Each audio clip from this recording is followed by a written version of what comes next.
So here I bow to lift you high, Jesus, be glorified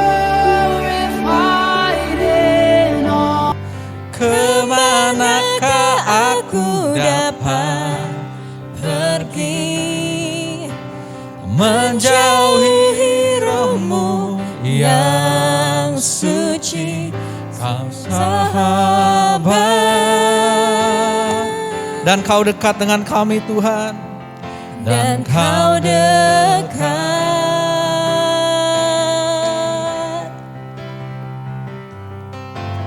bahkan seluruh pengabdianku tak bisa membalas kesetiaan-Mu.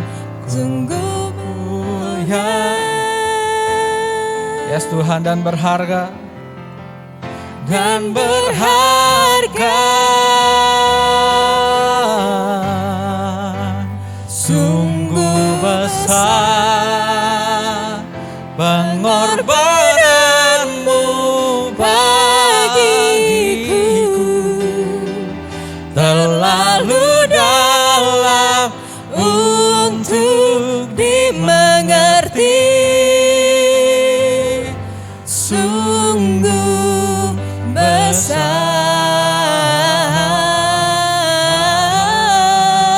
sungguh indah yang Kau pikirkan tentangku, tak terselami bagiku. Sungguh indah,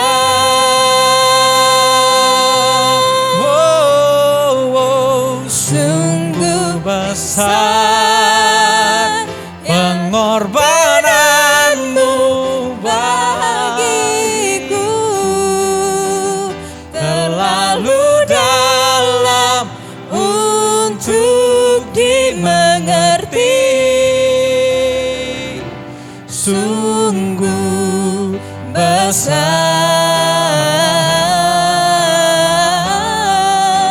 sungguh indah yang Kau pikirkan tentangku, tak terselami bagiku. Sungguh indah, sungguh indah, sungguh indah.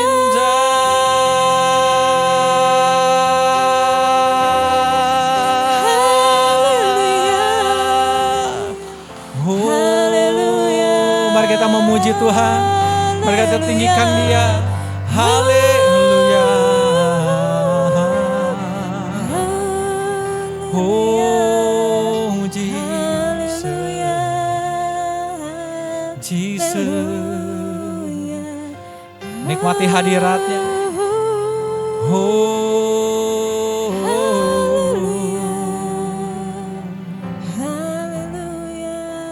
haleluya. Kami datang ke hadirat-Mu. Ku perlu Engkau Tuhan. Ku perlu Engkau Yesus, haus jiwaku menantikan-Mu. Ku percaya Kau penuh pengharapanku di dalam-Mu. Ku perlu Engkau Yesus, haus jiwaku menantikan-Mu. percaya Kau penuh pengharapanku di dalam-Mu. Sama-sama katakan Yesus. Yesus hanya Kau yang ku andalkan, melebihi siapapun juga. Yesus hanya Kau yang ku percaya, di setiap waktu tiada lain yang ku andalkan selain Kau, Yesus.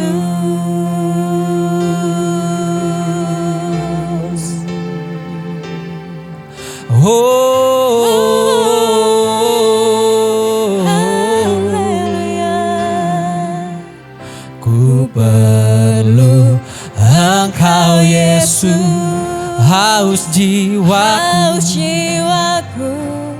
menantikan-Mu. Ku percaya Kau penuh,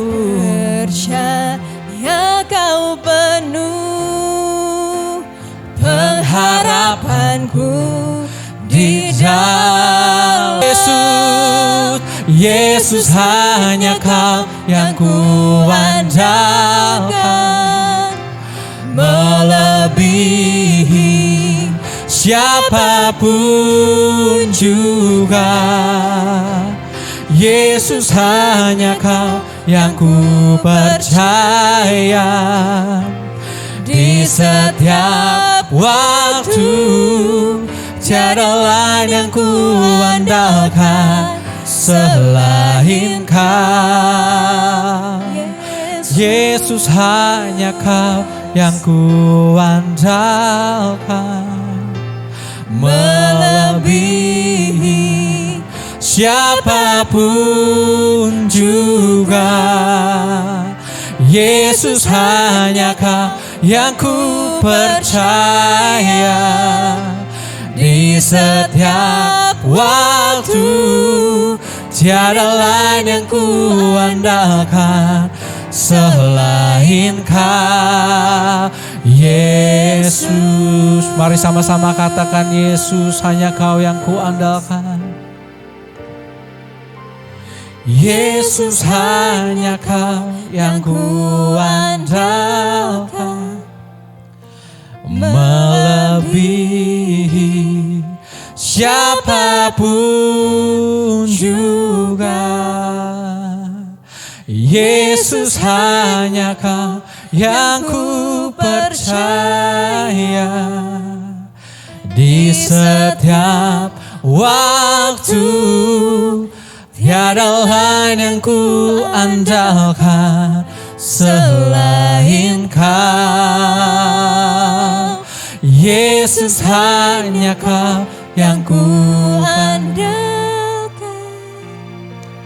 melebihi siapapun juga. Yesus hanya Kau yang ku percaya, di setiap waktu tiada lain yang ku andalkan selain Kau. Oh, Yesus hanya haleluya, Yesus melebihi oh, siapapun juga. Yesus hanya Kau yang ku percaya, di setiap waktu tiada lain yang ku andalkan selain Kau. Tiada lain yang ku andalkan selain Kau. Tiada lain yang ku andalkan selain Kau,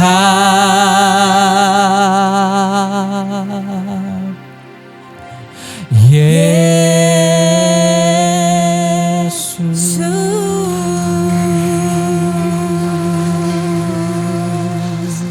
ini karena baru pertama kalinya dalam 40 tahun kehidupan saya berbicara depan orang pakai face shield. Ya, berapa banyak orang yang tetap bersyukur dalam keadaan ini? Boleh lambaikan tangan saudara. Haleluya. Shalom saudara. Buat Anda yang ada di rumah Tuhan, luar biasa. Saya percaya kerinduan Anda besar untuk datang dalam rumah Tuhan. Shalom juga untuk Bapak Ibu Saudara yang berada di rumah. Saya percaya bahwa hadirat Tuhan tidak dibatasi oleh 4 tembok di ruangan ini. Hadirat Tuhan tetap berkarya dalam kehidupan saudara dan saya. Saya mau sampaikan buat Anda yang di rumah juga, ini adalah ibadah, kita tidak sedang menonton sebuah pertunjukan. Jadi ketika ada firman Tuhan yang kau rasa berbicara secara pribadi buat engkau, Anda bisa katakan amin, yes, Anda bisa bertepuk tangan juga yang ada di rumah Tuhan, di gereja. Kalau Tuhan berbicara secara pribadi buat saudara, jangan ragu untuk berkata yes, amin, dan bertepuk tangan buat Tuhan. Haleluya, mari kita berikan sorak-sorai buat Tuhan terlebih dahulu. Bapak Ibu Saudara, pagi hari ini saya mau ajak kita semua langsung membaca bagian firman Tuhan kita dalam Yohanes 5 ayat 1 sampai dengan 9. Yohanes 5 ayat 1 sampai dengan ayatnya yang ke-9. Penyembuhan pada hari Sabat di kolam Betesda. Sesudah itu ada hari raya orang Yahudi dan Yesus berangkat ke Yerusalem. Di Yerusalem dekat pintu gerbang domba ada sebuah kolam yang dalam bahasa Ibrani disebut Betesda. Ada 5 serambinya dan di serambi-serambi itu berbaring sejumlah besar orang sakit, orang-orang buta, orang-orang timpang dan orang-orang lumpuh yang menantikan goncangan air kolam itu. Sebab sewaktu-waktu turun malaikat Tuhan ke kolam itu dan menggoncangkan air itu. Barang siapa yang terdahulu masuk ke dalamnya sesudah goncangan air itu menjadi sembuh apapun juga penyakitnya. Di situ ada seorang yang sudah 38 tahun lamanya sakit. Ketika Yesus melihat orang itu berbaring di situ dan karena ia tahu bahwa ia telah lama dalam keadaan itu, berkatalah ia kepadanya, "Maukah engkau sembuh?" Jawab orang sakit itu kepadanya, "Tuhan, tidak ada orang yang menurunkan aku ke dalam kolam itu apabila airnya mulai goncang dan sementara aku menuju ke kolam itu, orang lain sudah turun mendahului aku." Ayat ke-8, kata Yesus kepadanya, "Bangunlah, angkatlah tilammu dan berjalanlah." Dan pada saat itu juga sembuhlah orang itu, lalu ia mengangkat tilamnya dan berjalan. Demikian pembacaan firman Tuhan. Bapak Ibu Saudara, tema pada pagi hari ini, judul khotbah yang saya mau sampaikan pada pagi hari ini, judulnya adalah mentok. Katakan saudara, mentok. Apa mentok?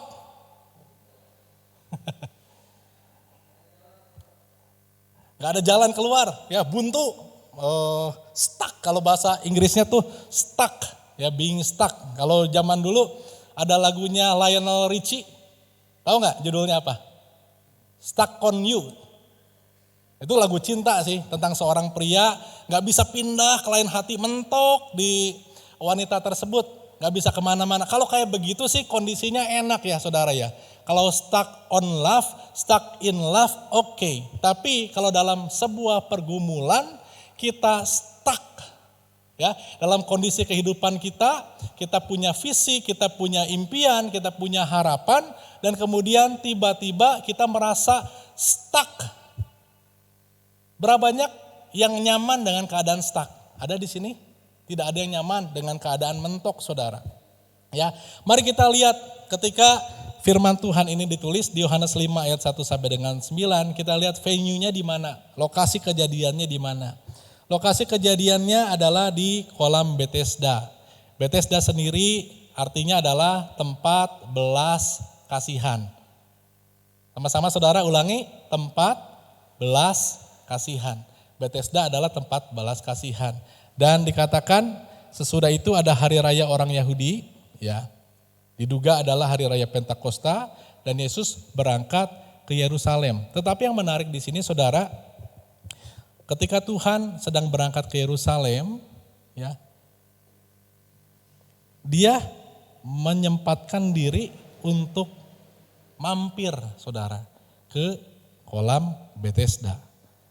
Di Betesda ayat ketiga dikatakan dan di serambi itu berbaring sejumlah besar orang sakit, orang-orang buta, orang-orang timpang, dan orang-orang lumpuh yang menantikan goncangan air kolam itu. Jadi ini sebuah tempat di mana banyak orang-orang sakit. Dan satu hal yang dinantikan orang sakit adalah sembuh. Ya, orang sakit menantikan kesembuhan. Menariknya adalah saudara, Tuhan Yesus adalah Tuhan yang menghampiri orang yang membutuhkan. Dia Tuhan yang mengetahui ada kebutuhan dan dia Tuhan yang berjalan menghampiri untuk memenuhi kebutuhan tersebut. Kok diam aja? Ya, jangan terpukau, ya jangan terpukau sama Robocop di depan, saudara. Ya, oke, ini sengaja pakai face shield supaya kalau saya semangat nih tidak terjadi droplet 5 meter ke depan. Ya, oke, saya ulangi ya saudara, Tuhan Yesus adalah Tuhan yang menghampiri orang yang membutuhkan. Kalau bahasa Inggrisnya gini, He finds the needs. Dia menemukan kebutuhan and He fulfill the needs. Dia menemukan sebuah kebutuhan dalam kehidupan saudara dan saya. Dan dia bukan Tuhan yang cuek, dia bukan Tuhan yang ignore, dia bukan Tuhan yang mengabaikan. Tetapi dia Tuhan yang mengetahui kebutuhan tersebut. Dan dia Tuhan yang menghampiri untuk memenuhi kebutuhan saudara dan saya. Ada amin? Haleluya, kita berikan kemuliaan buat Tuhan kita. He finds and fulfill the needs. Ayat yang kelima dikatakan, saudara, ada siapa di situ? Di situ ada seorang yang sudah 38 tahun lamanya sakit. Ada di sini yang sudah 38 tahun sakit? Sehat semua, puji Tuhan, ya. Keadaan ini bukan keadaan yang gampang, saudara. 38 tahun stuck. Kalau 3 bulan, 4 bulan ini kita disuruh lockdown, ya kan, disuruh social atau physical distancing, itu aja rasanya udah kesiksa. 3 bulan, 4 bulan. Itu bukan karena gak bisa, bisa sih kalau mau keluar, tapi disarankan jangan gitu. Kita aja udah apa ya, udah enak gitu ya, di rumah aja gitu. Kalau misalkan sebelumnya nih saudara, kalau mau menjelang bulan Juni atau bulan Juli, menjelang liburan anak sekolah, biasanya saya udah planning, merencanakan mau kemana liburan gitu ya. Sekarang kalau orang-orang di rumah rencananya hari ini mau kemana, hari ini mau ke kamar tidur, besok mau ke dapur, lusa mau ke kamar mandi gitu ya, karena gak bisa jauh-jauh saudara. Sekarang yang mau pergi ke Bali juga bisa beli tiketnya, murah loh beli tiketnya ke Bali. Tapi ada banyak hal yang ribet sekali saudara. Sampai di sana harus swab test. Ya, saya kalau lihat nih, saya kalau sekali pergi liburan 5 orang harus saya bayar. Tiketnya puji Tuhan mungkin bisa terpenuhi. Tapi kalau sampai di sana harus swab test, 1 orang 900.000 dikali 5, pusing pala Barbie saudara. Ya, bingung gitu ya. Nah itu aja kita sudah ngerasa aduh gak bisa kemana-mana ya. Pengen ke saudara juga susah, mau ke teman juga susah. Kita udah merasa tersiksa saudara. Nah saudara bisa bayangkan si orang lumpuh ini 38 tahun loh saudara. 38 tahun lamanya dia lumpuh. Dia stuck. Tentunya kalau kita lihat lokasinya dia ada di Bethesda. Ketika dia datang ke kolam Bethesda, tentunya ketika awal dia datang ke sana, dia datang ke Bethesda karena suatu harapan untuk sembuh. Amin saudara? Iya, dia punya harapan buat sembuh. Nah, pagi hari ini apa yang Tuhan ajarkan melalui hal tersebut? Tuhan mengajarkan kita bertekun untuk menunggu jawaban doa. Tapi seringkali saudara, yang kita rasakan adalah gimana dong Tuhan? Saya udah berdoa 1 tahun, 2 tahun, 10 tahun, mungkin 15 tahun. Tetapi kok tidak terjadi perubahan? Kok tidak ada jangankan perubahan lah, tanda-tandanya aja untuk berubah nggak ada gitu. Doa yang lama tidak dijawab bukan berarti tidak dijawab selamanya. Saya ulangi ya saudara, doa yang lama tidak dijawab bukan berarti tidak dijawab selamanya. Ada amin? Saya mau tetap taruh iman saudara buat setiap harapan saudara, impian saudara, boleh lambaikan tangan saudara. Haleluya, tetap punya iman, keep the faith. Katakan sebelah kiri kanannya, tetap jaga iman. Yes, yang di rumah katakan tetap jaga iman. Haleluya. Nah, apa yang kita bisa dapati dari bagian perikop firman Tuhan pagi hari ini? Yang pertama, satu fakta yang kita bisa dapatkan adalah Tuhan Maha Tahu. Amin. Tuhan Maha Tahu. Jadi apapun pergumulan saudara hari-hari ini, setiap harapan yang kelihatannya lagi stuck, lagi mentok, lagi mandek, kabar baiknya adalah Tuhan yang Maha Tahu. Ayat yang ke-6 katakan seperti ini, ketika Yesus melihat, katakan melihat saudara. Ketika Yesus melihat orang itu, ya, ketika Yesus melihat orang itu berbaring di situ, dan bukan cuma melihat saudara, dikatakan dan karena ia tahu bahwa ia telah lama dalam keadaan itu, Tuhan gak pernah interview orang itu, tapi dia tahu orang itu sudah lama dalam keadaan itu. Tuhan melihat apa yang sedang engkau gumuli dan Tuhan tahu engkau sudah lama dalam keadaan itu. Pagi hari ini saya yakin Tuhan berbicara secara pribadi buat setiap orang yang sedang menantikan sesuatu. Kabar baiknya adalah Tuhan melihat, amin saudara. Dan Tuhan tahu bahwa keadaan kita sudah lama dalam keadaan itu. Walaupun orang lumpuh itu mungkin belum share sama Tuhan. Enggak dikatakan di ayat sebelumnya, lalu Tuhan tanya, udah berapa lama sakit? Enggak loh saudara, tapi Tuhan melihat dan Tuhan mengetahui bahwa orang itu sudah lama dalam keadaan itu. Mungkin kita sedang merasakan sudah lama dalam keadaan itu. Dalam keadaan pergumulanmu, dalam keadaan ketika engkau melihat segala sesuatunya kok rasanya mentok semua sisi dari depan, belakang, kiri, kanan, atas, bawah, kok kayaknya gak ada way out.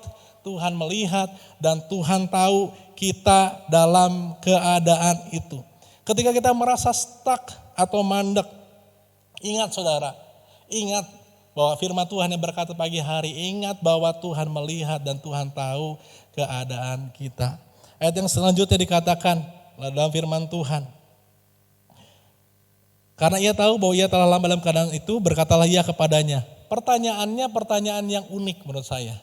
Pertanyaannya adalah, maukah engkau sembuh? 38 tahun loh saudara di situ. Saya yakin ketika pertanyaan itu diajukan, maukah engkau sembuh? Ya mungkin dalam hatinya, ya Tuhan 38 tahun di sini, buat apa saya kalau bukan pengen sembuh? Tapi saudara, pertanyaan ini pertanyaan sederhana. Tapi Tuhan lemparkan kepada orang yang 38 tahun lumpuh tersebut. Maukah engkau sembuh? Hari ini saudara, Tuhan juga berbicara buat setiap kita. Maukah engkau sembuh? Maukah engkau pulih? Maukah engkau terbebas? Seringkali orang punya kebiasaan, ya karena kebiasaan menderita, sampai lupa bahwa dia benar-benar mau untuk terlepas. Sampai lupa bahwa dia benar-benar mau untuk sembuh.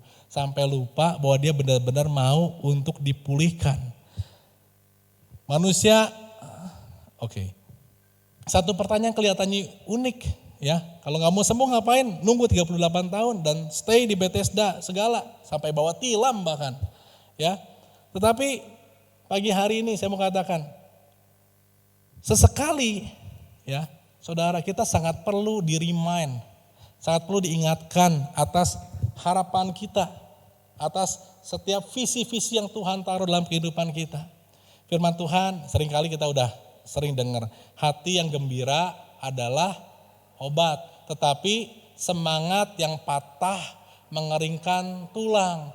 Mau sih tapi secara nggak sadar karena sudah demikian lama, sebulan, setahun, 3 tahun, 5 tahun, secara nggak sadar mau sih, tapi semangat kita sudah patah. Pertanyaan sederhana Tuhan lemparkan, maukah engkau sembuh? Satu pertanyaan yang sebenarnya simpel, cukup dijawab dengan kata, ya saya mau. Benar saudara?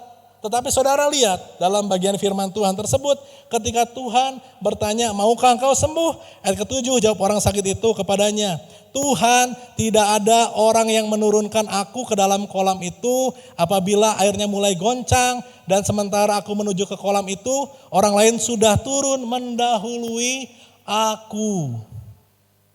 Satu pertanyaan sederhana yang sebenarnya cukup dijawab, ya saya mau, iya aku mau Tuhan. Tetapi yang dijawab adalah dengan kalimat yang panjang, ya. Ketika Tuhan bertanya tentang imanmu, seringkali kita menjawab dengan fakta. Ketika Tuhan bertanya tentang iman kita, iman saya, iman saudara, seringkali kita menjawab dengan fakta, saudara. Ketika Tuhan berbicara kepada orang lumpuh ini, maukah engkau sembuh? Yang dijawab apa? Tuhan, gak ada orang yang menurunkan aku. Faktanya begitu, betul saudara? Salah gak dia ngomong kayak gitu? Nggak salah, faktanya memang begitu. Nggak ada orang yang menurunkan aku, katanya, ke dalam kolam itu apabila airnya mulai goncang. Dan sementara aku menuju kolam itu, orang lain sudah turun mendahului aku. Selalu keduluan, selalu nggak kebagian berkat, selalu nggak sempet gitu ya. Ini yang sering kali kita lakukan saudara. Kenapa kita menjadi lemah dalam pengharapan kita? Ketika kita melihat kondisi dan compare dengan orang lain. Seringkali kita menjadi lemah ketika kita melihat faktanya belum, dan ketika kita melihat membandingkan dengan orang lain. Kenapa ya si A kok baru kenal Tuhan tapi hidupnya bisa dipulihkan sedemikian rupa, cepat sekali. Bisnisnya berkembang luar biasa, sedangkan saya puluhan tahun ikut Tuhan, kok yang terjadi gak kayak gitu ya? Yang terjadi malah kok saya mandek dalam bisnis saya, ada kegagalan demi kegagalan yang terjadi, tidak ada sesuatu yang kelihatannya membaik. Sedangkan si A, si B, si C dalam kehidupan pelayanan juga seringkali mungkin kita menjadi lemah ketika kita membandingkan dengan orang lain. Membandingkan dengan kondisi-kondisi yang di luar sana saudara. Seringkali kita menjadi lemah. Ingat saudara, berkat Tuhan tidak tertukar. Amin. Kalau sinetron ada putri yang tertukar. Ya, tetapi berkat Tuhan tidak pernah tertukar. Boleh bilang sama sebelah kiri kananmu, berkat Tuhan tidak pernah tertukar. Jawaban Tuhan tidak pernah tertukar, saudara. Saya lanjutkan ya saudara. Jadi yang pertama, fakta yang kita harus tahu dari perikop tadi adalah kita punya Tuhan yang maha tahu. Amin. Haleluya. Bolehkah saya mengajak saudara berikan tepuk tangan buat Tuhan sekali lagi. Kita punya Tuhan yang maha tahu. Ya. Ketika Tuhan bertanya tentang imanmu, mari tidak melihat pada fakta, mari tidak membandingkan dengan keadaan orang lain, karena Tuhan punya schedule-nya sendiri dalam kehidupan kita. Seringkali kita menaruh janji Tuhan dengan schedule-nya kita. Ada orang-orang kayak gini, saya di umur 30 tahun akan menikah. Rencana boleh sih, ya, tetapi jangan membuat itu sebagai sesuatu yang engkau patok untuk berkat Tuhan dinyatakan dalam kehidupan kita. Karena Tuhan punya schedule saudara. Tuhan punya jadwal sendiri. Ya sedikit kesaksian, mungkin udah pernah dibagikan, saya singkat aja gitu. Saya pengen punya rumah saudara, ya, tetapi gagal terus karena waktu dulu kejadiannya 11 tahun yang lalu, ya 11 tahun yang lalu, ketika saya pengen punya rumah, rumahnya murah, ya rumah yang pertama waktu itu harganya 180 juta di Pasteur. Ya, daerahnya kecil karena ya sadarlah nggak punya uang 180 juta. Tetapi ketika mencoba mengajukan rumah 180 juta, nggak di approve. Pindah lagi, waktu itu cici saya yang punya rumah gitu ya. Gitu. 180 aja gagal, mana berani mengajukan yang berikutnya. Walaupun katanya ada kenalan ke mana gitu ya, ke orang bank, tapi ya nggak bisa juga. Lalu ada satu rumah di Cijerah, seneng sama rumahnya, naksir sama rumahnya. Ditolak juga saudara, karena dengan alasan income tidak mencukupi. Rasionya 30%, kan harus gitu ya. Cicilannya maksimal 30% dari income. Nah itu saya nggak masuk, nggak nyampe saudara. Satu ketika saya melihat-lihat ke tempat saya tinggal sekarang, ya waktu itu nggak sebagus sekarang saudara. Orang kalau ngelihat saya mau pindah ke Kota Baru Parahyangan, orang ngelihat, gile lu ngapain pindah ke sana, itu tempat jin buang anak, gitu ya. Orang nggak pada mau ke sana, jauh, gersang segala macam, sepi daerahnya. Tapi ya itu kondisinya saudara, orang nggak punya duit, mau berharap banyak nggak bisa. Lihat yang keadaannya kira-kira make sense gitu ya. Tapi waktu lihat-lihat di sana ternyata rumahnya nggak murah juga. Ada satu rumah kita naksir, ya ternyata udah dalam proses dan kemudian rumahnya terjual. Ada satu rumah lagi kita lihat, harganya waktu itu 360 juta. Oh 180 aja ditolak saudara, mau ngomong 360, double itu ya. Income saya sudah membaik belum? Enggak. Saya masih dengan gaji yang lama, dengan pekerjaan yang lama. Kalau bicara tentang fakta, membandingkan dengan orang-orang lain, teman-teman seumur saya udah punya rumah. Mungkin di Mekarwangi, di Singgasana Pradana, waktu itu kelihatannya itu tempat yang keren banget. Kalau saya kemana? KBP. Tempat orang, aduh gitu ya. Sampai ngecek saya juga pernah bilang, nggak salah lu Me katanya. Pindah ke Kota Baru Parahyangan, mending di Cimahi aja. Ya tapi saya bilang, ini kemampuan saya. Dan saya juga nggak cukup yakin saudara bisa terpenuhi. Tapi our God is an awesome God. Tuhan kita adalah Tuhan yang luar biasa.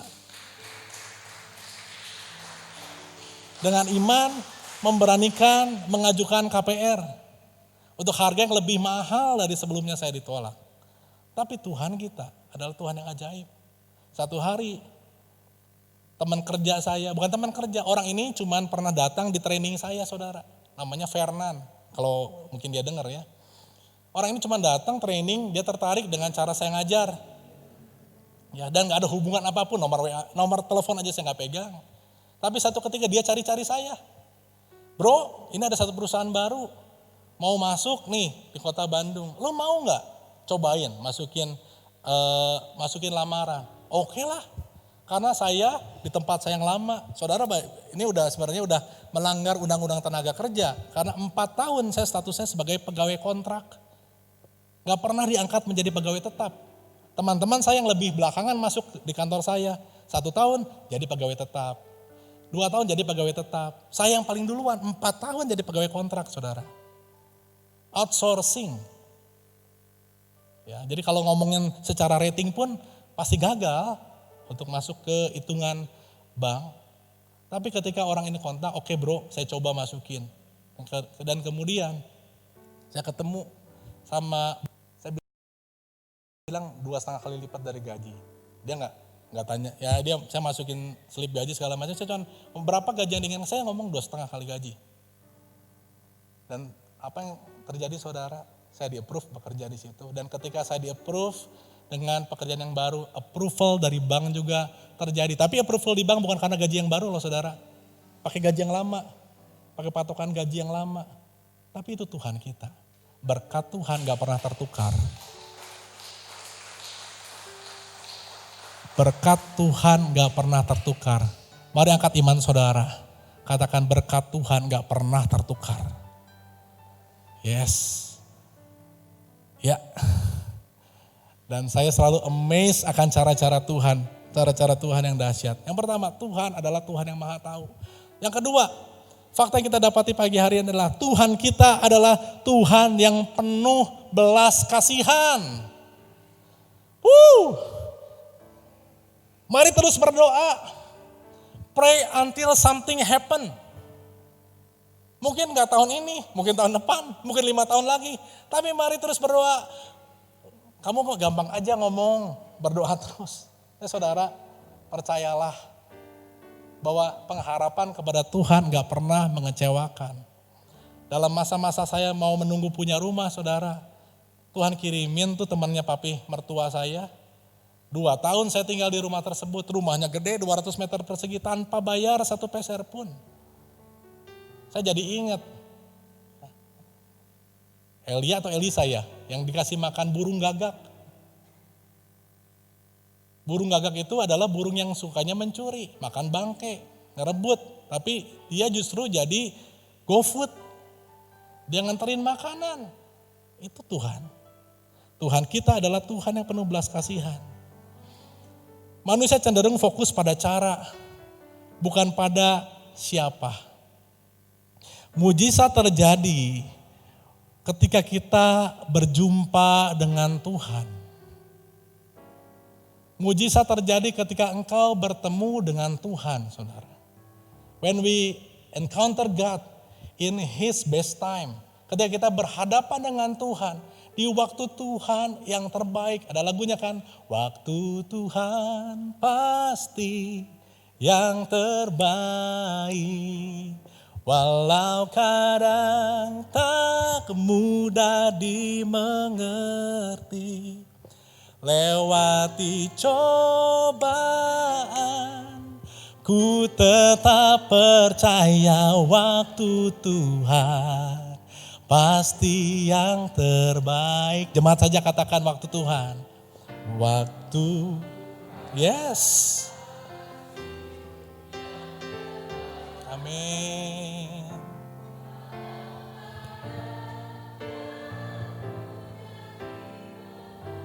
Amin Tuhan, terima kasih. Lewati cobaan, ku tetap percaya waktu Tuhan. Saudara yang di rumah juga bisa angkat pujian ini, sekali lagi kita katakan waktu Tuhan. Waktu Tuhan pasti yang terbaik.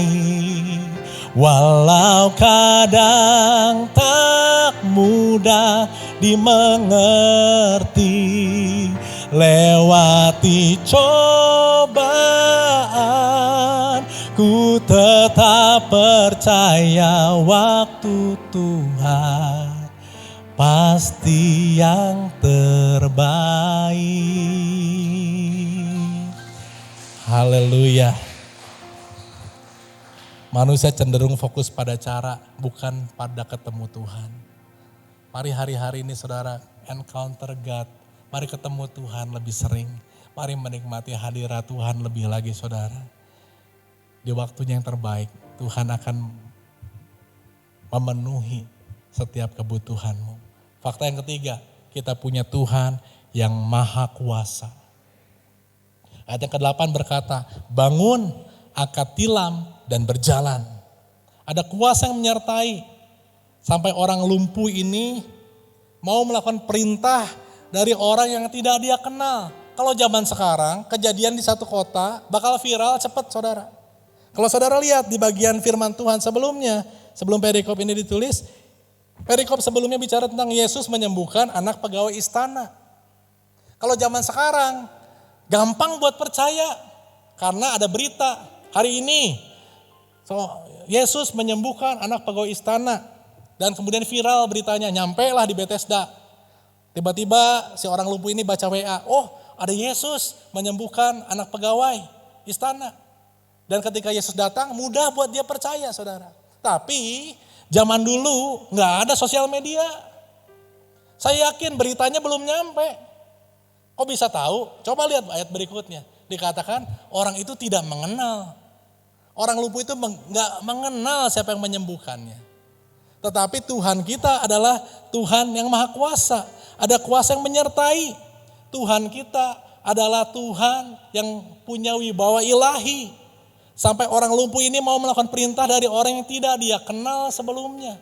Dan dia gak perlu melakukan ini dan itu saudara. Ketika dia ketemu Tuhan, 38 tahun penantiannya terjawab dalam waktu seketika. Ketika dia ketemu Tuhan yang maha kuasa tersebut, penantiannya selama 38 tahun, terjawab sudah, gak dalam hitungan hari saudara. Dikatakan Ayat yang ke-8 kata Yesus kepadanya, bangunlah, angkatlah tilammu dan berjalanlah.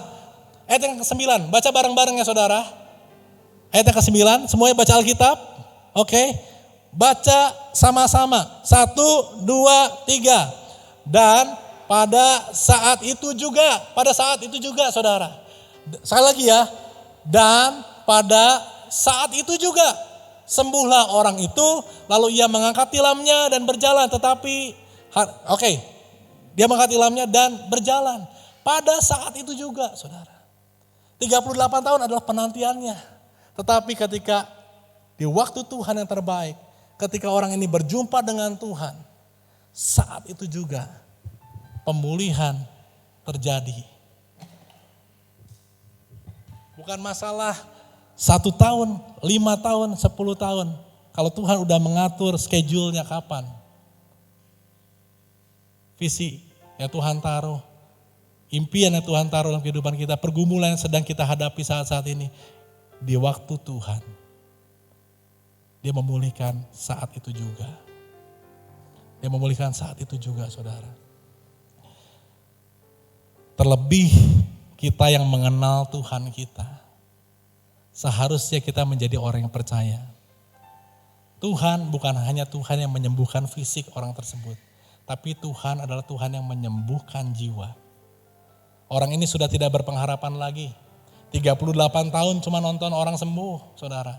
Kebayang gak kesiksanya saudara? Ada di lokasi dekat kolam Bethesda. Tapi selama bertahun-tahun cuman ngelihat si ini sembuh. Si itu sembuh. Mungkin teman ngobrolnya dia. Teman ngopinya dia pagi-pagi. Besoknya sembuh. Kemudian yang berikutnya sembuh. 38 tahun. Saya gak tahu dia berapa lama di kolam Bethesda tersebut, tapi saya yakin waktunya cukup lama dia di sana. Dia melihat orang lain sembuh, orang lain diberkati, orang lain ada pemulihan, orang lain mengalami terobosan. Yang ini A mengalami terobosan, B mengalami terobosan, saya kapan? Orang ini sudah tidak berpengharapan lagi. Cuma nonton orang sembuh. Apakah kita seperti itu saudara? Berharap pemulihan terjadi, berharap breakthrough terjadi, terobosan terjadi, tapi kok rasanya mentok. Tapi kok selalu orang lain dapat. Ayat yang ke-14 dikatakan dalam firman Tuhan. Kemudian Yesus bertemu dengan dia dalam bait Allah lalu berkata kepadanya, engkau telah sembuh. Jangan berbuat dosa lagi supaya padamu jangan terjadi yang lebih buruk. Tuhan ingin bukan cuma pemulihan fisik kita. Ada hal lain yang Tuhan persiapkan. Dalam masa penantian kita saudara, Tuhan sedang mempersiapkan. Bukan cuma physically, bukan cuma soal materi. Tapi Tuhan sedang mempersiapkan kerohanian kita. Tuhan gak pengen ketika satu jawaban terjadi, kita gak siap. Dan kemudian kita malah terjatuh dalam dosa yang lebih lagi. Saya percaya setiap penantian kita adalah sesuatu yang bernilai. Setiap penantian kita adalah sesuatu yang berharga. Ya nggak tahu kalau kita menanam macam-macam benih, saya bukan orang pertanian, tapi semua punya masa panennya saudara. Nanam stroberi, sekarang nabur, panennya berapa lama. Nanam padi, padi ya, benih padi. Sekarang ditanam, nggak tahu kapan. Masing-masing punya jadwal panennya. Tapi apakah kita cukup sabar nunggu masa panennya tersebut? Istri saya adalah seorang baker, tukang bikin kue. Ya, satu kali dia ada perlu keluar, dia bilang, babe, wah ya panggilannya kan gitu babe. Gitu. Nanti 30 menit lagi kamu timer, kalau udah bunyi alarmnya matiin ovennya, tapi jangan dibuka. Gitu ya. Buat saya orang awam, kalau matiin oven ya udah berarti udah beres dong. Tinggal dibuka, tapi saya cuma nurut aja saudara. Ya dia bilang ya udahlah matiin aja ovennya, ya udah saya tinggalin. Ternyata walaupun ovennya udah beres dimatiin, karena masih di dalam oven kan masih panas ya. Jadi sampai suhunya turun ya. Ini sedikit endorse, kita juga bikin cookies namanya Nadine Cookies. Iklan ya. Nah itu harus ditunggu sampai habis mati ovennya, nunggu sampai dingin supaya crispy, supaya rangu gitu ya, kata orang Sunda mah. Nah, seperti itu ternyata Saya nangkap satu hal. Dalam penantian kita kepada Tuhan, kita juga harus sabar menunggu.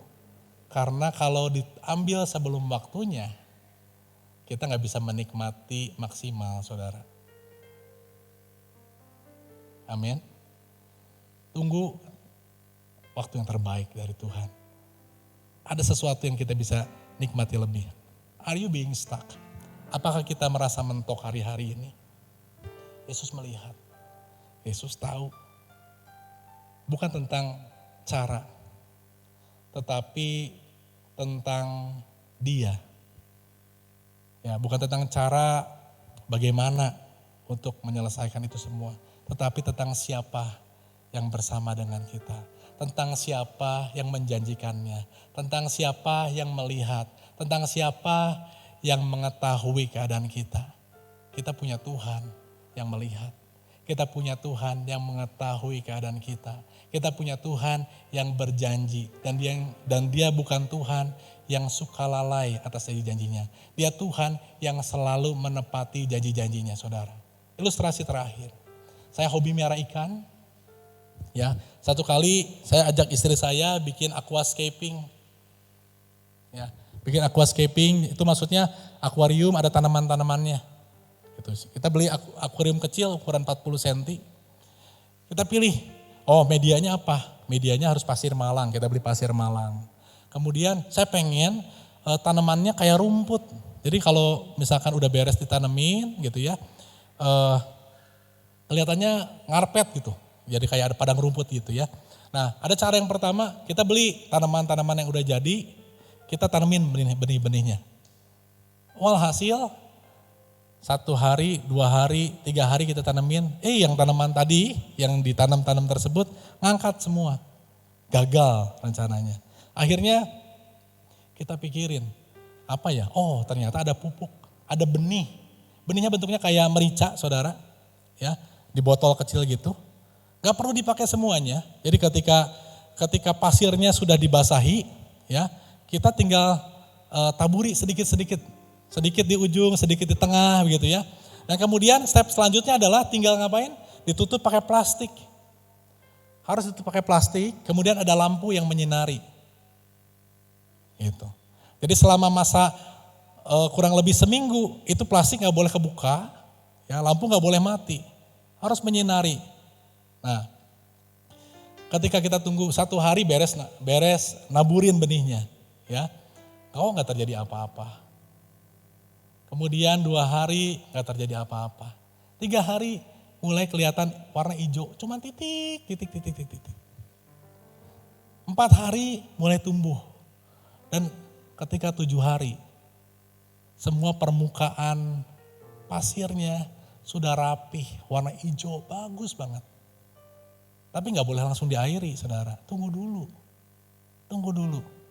Sampai berapa hari kemudian mulai dimasukin airnya. Airnya pun gak boleh langsung, step by step.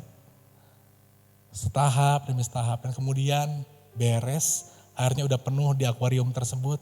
Kita kagum melihat apa yang kita sudah kerjakan. Rumputnya hijau, kita udah kasih batu, masukin tanaman. Indah sekali. Demikian juga saudara. Kita adalah benih. Impian kita, harapan kita adalah benih. Tuhan adalah seperti saya. Tuhan yang menaburkan benih-benih tersebut dalam kehidupan kita. Dia yang mempersiapkan segala sesuatunya. Dia mempersiapkan tanah yang terbaik. Dia juga adalah Tuhan yang menjaga, dia memastikan sinarnya cukup, dia memastikan plastiknya tetap terbungkus. Ketika benih tersebut ditanam dalam kehidupan kita saudara, Tuhan menyediakan proteksi atas janji-janjinya. Yang kedua, Tuhan memberikan penyediaan bagi kehidupan saudara dan saya dari dalam saudara. Dengan pupuk yang ada, tanaman tersebut kemudian tumbuh dan berkembang. Demikian juga saudara. Harapan kita, impian kita, setiap pergumulan kita dalam tangan Tuhan. Mari serahkan kepada tangan Tuhan yang tepat. Mari serahkan dan tetap percaya bahwa kita punya Tuhan yang luar biasa. Kita punya Tuhan yang mengetahui dan melihat kebutuhan kita. Hari-hari ini saudara, saya akan selesaikan firman Tuhan pada pagi hari ini. Mari tetap percaya, amin. Mari tetap percaya. Ketika kita merasa mentok, Ketika kita merasa mandek, Tuhan gak pernah mandek. Ketika kita merasa mampet, Tuhan adalah Tuhan yang tetap bekerja dalam kehidupan kita. God will make a way where there seems to be no way. Tuhan buka jalan saat tiada jalan. Dia bukan memperbaiki jalannya, tapi dia jalan yang tertutup. Dia bisa buka jalan yang baru. Amin. Amin. Berapa banyak di tempat ini yang tetap punya iman? Taruh iman kita, taruh iman percaya kita. Sesuatu yang besar pasti terjadi, saudara. Jangan gagal untuk berharap, jangan gagal untuk menaruh iman kita kepada Tuhan. Kita punya Tuhan yang luar biasa. Kita punya Tuhan yang melihat, kita punya Tuhan yang mengetahui keadaan kita, dan terlebih penting kita punya Tuhan yang mau memenuhi kebutuhan kita. Haleluya. Mari sama-sama datang dalam hadirat Tuhan. Haleluya Yesus. Waktu Tuhan pasti yang terbaik, walau kadang tak mudah dimengerti. Lewati cobaan, ku tetap percaya waktu Tuhan pasti yang terbaik. Waktu Tuhan pasti yang terbaik, walau kadang tak mudah dimengerti. Lewati cobaan, ku tetap percaya waktu Tuhan pasti yang terbaik. 2 ayat penutup, Mazmur 92 ayat 13 sampai 14, saudara boleh catat. Orang benar akan bertunas seperti pohon korma, akan tumbuh subur seperti pohon aras di Libanon. Mereka yang ditanam di bait Tuhan akan bertunas di pelataran Allah kita. Saya ulangi sekali lagi, saudara. Orang benar, siapa orang benar? Kita orang dibenarkan, amin. Akan bertunas seperti pohon korma, akan tumbuh subur seperti pohon aras di Libanon. Mereka yang ditanam di bait Tuhan. Di mana ditanamnya? Di bait Tuhan. Apakah saudara menaruh harapan, iman, impian saudara di bait Tuhan atau di diri sendiri? Tapi dikatakan mereka yang ditanam di bait Tuhan akan bertunas di pelataran Allah kita. Yang ditanam pasti akan bertunas. Ketika kita meletakkan di tanah yang benar, di tempat yang benar. Jangan takut buat berharap, saudara. Jangan mengecilkan impian yang Tuhan taruh dalam kehidupan saudara. Karena Tuhan terlibat, Tuhan tahu, Tuhan melihat, dan Tuhan memenuhi setiap kebutuhan kita. Mari berdoa sama-sama. Pagi hari ini Tuhan, kami mendapatkan kebenaran. Ketika kami mentok, kami tahu bahwa sebenarnya Tuhan tetap dalam proses. Pekerjaan Tuhan tetap berjalan. Ketika kami melihat benihnya gak muncul apa-apa. Tetapi sebenarnya di dalam sana Tuhan mengerjakan hal-hal yang besar. Kayak berdoa Tuhan Yesus pagi hari ini. Buat setiap orang yang merasa mentok, mandek, kehilangan harapan. Bahkan walaupun Tuhan sudah berbicara secara pribadi seringkali kepada kami Tuhan. Seringkali kami menjadi lemah ketika kami melihat faktanya kok tidak seperti itu. Pagi hari ini Tuhan, kami datang dalam hadirat-Mu, kami datang untuk bertemu dengan Tuhan. Kami percaya Bapa, kami percaya Tuhan, bahwa Tuhan tetap bekerja. Dan waktu Tuhan pasti yang terbaik. Pagi hari ini Tuhan, biarlah iman setiap anak-anak Tuhan tetap dijaga. Biarlah setiap pengharapan akan Tuhan tetap dijaga. Karena pengharapan kepada Tuhan tidak pernah mengecewakan. Saya percaya Tuhan, anak-anak Tuhan selalu disediakan jalan keluar. Mungkin secara mata jasmani kami mentok, tapi kami boleh melihat dengan mata rohani kami bahwa pekerjaan yang besar tetap terjadi. Pekerjaan yang besar tetap terjadi. Tuhan mengerjakannya dalam kehidupan kami. Berkat Tuhan tidak tertukar. Berkat Tuhan pasti ada. Berkat Tuhan disediakan bagi orang yang menaruh percaya kepada Engkau ya Bapa. Kamu berhenti berbicara Tuhan pada pagi hari ini.